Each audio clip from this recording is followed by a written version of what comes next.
घरर बोहू को मारिदेले आउ दौड़े लटकाई कहले आत्महत्या करी देइछि आम बोहू। घरर बोहू को केमिति हाथ गला मारिबा पाई। मनीष जीवनटा सतरे धन संपत्ति आगरे एते तुच्छ। सतरे कण धन संपत्तिर मूल्य एते अधिक मनीष जीवन आगरे जे ए मनीष केमिति आउ गोटे मनीषर जीवन नेबाकू पछौ नाही।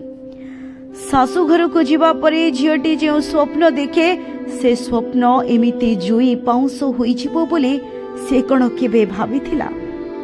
झीटी कण जानिथिला ता स्वामी को छाड़ी देला परे शाशु घरे तार समस्ते शत्रु अजंती बोले।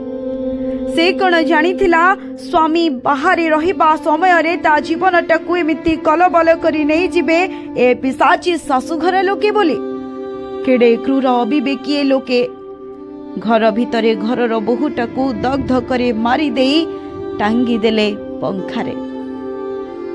महिलांकर झुलंता मृतदेह उद्धार करा जायछि।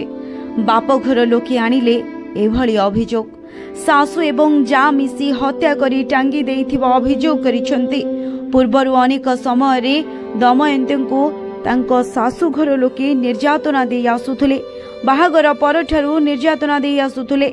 सूचना अनुसार बालेश्वर जिला जलेश्वर थाना पाइकसीदा पंचायत अंतर्गत चित मिश्रा गाँव मनोरंजन मालिका सहित बेतगड़िया पंचायत गदाधर रणांकर झील दमयंती को 2014 मसीह विवाह करथिले।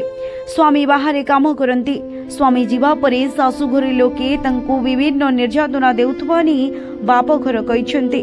आज दमयंती झुलंता मृतदेह देखि घटनास्थल रे पुलिस पहुंची मृतदेह जबत करी तदंत चलाइथिबा जणापड़िछि। Bureau report Odisha info.